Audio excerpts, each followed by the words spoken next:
حضور علیہ الصلوۃ والسلام کی کوئی بہن نہیں تھی، لیکن آپ کی ایک رضائی بہن تھی۔ جب آپ حضرت حلیمہ سعدیہ کے ہاں دودھ پینے کی تشریف لے کر گئے تو وہاں حضرت شیمہ رضی اللہ تعالی عنہا آپ کی رضائی بہن تھی، منہ بولی بہن، آپ کو اٹھا کے قبیلے کی گلی کوچوں میں سیر کروایا کرتی، بڑی محبت فرماتی تھی۔ مدنی دور میں حضرت شیمہ کا جس قبیلے میں نکاح ہوا، بچے ہوئے، وہاں حضرت محمد مصطفیٰ صلی اللہ علیہ وآلہ وسلم کا جنگ ہوئی، غزوہ ہوا، تو بڑے لوگ مارے گئے، قتل کیے گئے اور بڑوں کو گرفتار کر لیا گیا۔ اب عرب کی روایت کے مطابق جو گرفتار ہوئے تھے، گرفت شدگان، ان کی آزادی کے لیے، رہائی کے لیے پوری قوم سے، پورے قبیلے سے فدیہ اکٹھا کرنا شروع کیا۔ اب گھر گھر سے فدیہ اکٹھا کیا جا رہا ہے۔ حضرت شیمہ کے گھر کی بھی باری آئی، دروازہ کھٹکھٹایا، حضرت شیمہ باہر تشریف لائی، کہا کس لیے فنڈ اکٹھا کیا جا رہا ہے؟ کہا گیا کہ مدینے میں ایک شخص ہے، اس جو نبوت کا دعوے دار ہے، اس سے جنگ ہوئی ہے، بڑے ہمارے سپاہی قتل ہو گئے ہیں، بڑے گرفتار ہیں، ان گرفتار شدگان کو آزاد کروانے کے لیے، ان کی رہائی کے لیے فدیہ اکٹھا کیا جا رہا ہے، فنڈ اکٹھا ہو رہا ہے۔ حضرت شیمہ فرمانے لگی کیا نام ہے اس کا؟ فرمایا وہ قریش کا محمد ہے صلی اللہ علیہ وآلہ وسلم۔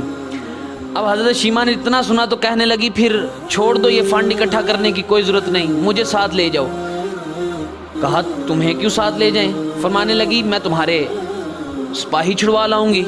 تو کیسے چھڑوا لائے گی؟ کہا تم جانتے نہیں محمد میرا ویر لگتا ہے، محمد میرا بھائی لگتا ہے۔ اب قبیلے کے سردار حضرت شیمہ کو لے کے حضور کی طرف جا رہے ہیں۔ مدینے گئے تو یہ وہ مقام تھا جب ادب کی آیتیں اتر چکی تھی، صحابہ ننگی تلواروں سے حضور کے پہرے میں کھڑے تھے، خیمے کا پہرا کیا جا رہا تھا۔ حضرت شیمہ آئی، تیزی تیزی فرت اور مسرت سے خیمے میں داخل ہونے لگی کہ بھائی سے عرصوں بعد ملنے جا رہی ہوں۔ صحابہ نے تلواریں آگے کر لی، روک دیا۔ جانتی نہیں کہ آگے محمد عربی کا کوچہ ہے، آگے خیمہ محمدی ہے، یہاں تو جبریل نہیں اجازت کے بغیر جاتا، تو دوڑی جا رہی ہے۔ کہنے لگی تلواریں پیچھے کرو، جانتے نہیں میں تمہارے نبی محمد کی بہن شیمہ ہوں۔ اب اتنی بات سنی تو پلکیں راہوں میں بچھا دی کہ محمد عربی ہمارے آقا و مولا کی بہن آئی ہیں۔ حضرت شیمہ خیمے میں داخل ہوئی، حضور نے اٹھ کے استقبال فرمایا اور کہا، فرمانے لگے اے شیمہ آج خیریت سے آئی ہے؟ عرض کی کہ آپ کی ہمارے قبیلے سے جنگ ہوئی تو بڑے آپ نے گرفتار کیے، میں انہیں چھڑوانے آئی ہوں۔ تو میرے کریم آقا فرمانے لگے آنے کی کیا ضرورت تھی، تو مجھے خط لکھ بھیجتی، میں سارے ویسے ہی چھوڑ دیتا۔ اب حضرت شیمہ نے اتنی بات کہی تو حضور خیمے سے باہر آئے اور صحابہ سے کہا ہے صحابہ میں جب بھی آگے کوئی بھی معاملہ کرتا ہوں، کوئی بھی فیصلہ کرتا ہوں تو تم سے مشورہ کر لیا کرتا ہوں، لیکن آج بغیر مشورے کے ان سب سپاہیوں کو رہا کر رہا ہوں۔ صحابہ عرض کرتے ہیں یا رسول اللہ آپ آقا و مولا ہیں، مرضی ہے جیسا چاہے کریں، لیکن یہ تو بتا دیجیے آج ایسا کیا معاملہ ہو گیا کہ مشورہ بھی نہیں کیا اور سب کو آزاد کر دیا؟ فرمایا اے لوگو آج معاملہ اس طرح کا ہے کہ میرے دروازے پہ میری بہن آ گئی ہے، میرے دروازے پہ میری بہن آ گئی ہے۔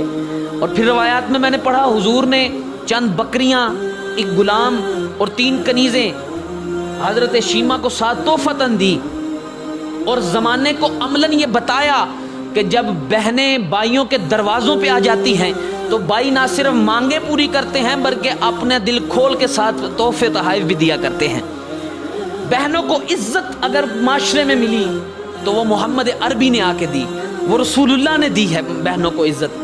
تو جو یہ بہنوں کا ناجائز اور نہ حق ان کا مال کھاتے ہیں، ان سے ان کے حق تلفی کی جاتی ہے، ان کے لیے سبق ہے کہ جب محمد عربی کی منہ بولی رضائی بہن محمد عربی صلی اللہ علیہ وسلم کے دروازے پہ آ گئی تو انہوں نے کیا عمل کیا ہے۔